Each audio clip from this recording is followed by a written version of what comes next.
రాష్ట్రాల్లో పార్టీ ఫిరాయింపులు షరా మామూలైపోతున్నాయి. దాంతో ఆయా పార్టీలు అనర్హత వేటు వేయాలని గగ్గోలు పెడుతున్నాయి. ఎమ్మెల్యేలకు సంబంధించి అసెంబ్లీ స్పీకర్లు వారి ఫిర్యాదులపై ఇంతవరకు స్పందించలేదు. అయితే ఇప్పుడు పార్టీ మారిన ఎంపీలపై కూడా అనర్హత వేయాలని ఫిర్యాదులు వెళుతున్నాయి. వాటిపై లోక్సభ స్పీకర్ వెంటనే స్పందిస్తారా? స్పందించి వేటు వేస్తే ఖమ్మం వైసీపీ ఎంపీ పొంగులేటి పరిస్థితి ఏంటి?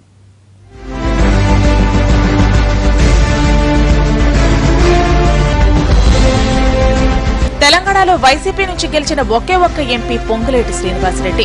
ఖమ్మం ఎంపీగా గెలిచిన ఆయన వైసీపీ రాష్ట్ర అధ్యక్షుడిగా కొనసాగుతూనే టీఆర్ఎస్ కండువా కప్పేసుకున్నారు. దాంతో వైసీపీ ఇప్పుడు ఆయన మీద స్పీకర్ కి ఫిర్యాదు చేయాలని నిర్ణయించింది. లోటస్ పాండ్ లో జరిగిన సమావేశంలో పార్టీ ఈ నిర్ణయం తీసుకుంది. ఏపీలో కూడా ఇద్దరు ఎంపీలు పసుపు కండువా కప్పుకోవడంతో అందరిపై లోక్సభ స్పీకర్ కి ఫిర్యాదు చేయాలని నిర్ణయించారు. స్పీకర్ కి ఫిర్యాదు చేస్తే ఏమవుతుంది? పొంగులేటిపై వేసే అనర్హత పిటిషన్ కి ఆమోదం లభిస్తుందా? రెండు రాష్ట్రాలు కదా అని రెండు ఫిర్యాదుల్ని వేర్వేరుగా చూస్తారా అన్న చర్చ మొదలైంది.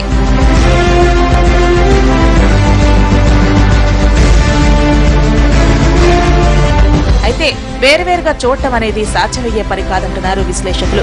వేస్తే ఏపీలో చేరిన ఇద్దరు, తెలంగాణలో గులాబీ కండువా కప్పుకున్న పొంగులేటి మీద కూడా అనర్హత వేటు పడుతుందంటున్నారు. ఒకవేళ ఆ నిర్ణయం వేగంగా వస్తే పొంగులేటి పరిస్థితి ఏంటి? పొంగులేటి టీఆర్ఎస్ లో చేరడానికి ముందే ఎంపీ పదవికి రాజీనామా చేస్తారనే ప్రతిపాదన సీఎం కేసీఆర్ ముందుంచారట. అయితే దానికి ఒప్పుకోకుండా ఖమ్మం ఎంపీకి గులాబీ కండువా కప్పేశారు.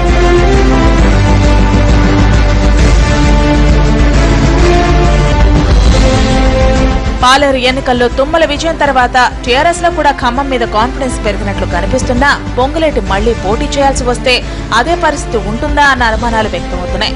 తుమ్మలకు అభివృద్ధి, సామాజిక వర్గ ఈక్వేషన్లు ఇలా అన్ని రకాల అంశాలు కలిసి వచ్చాయి. కానీ పొంగులేటికి అలాంటి పరిస్థితి ఉంటుందా?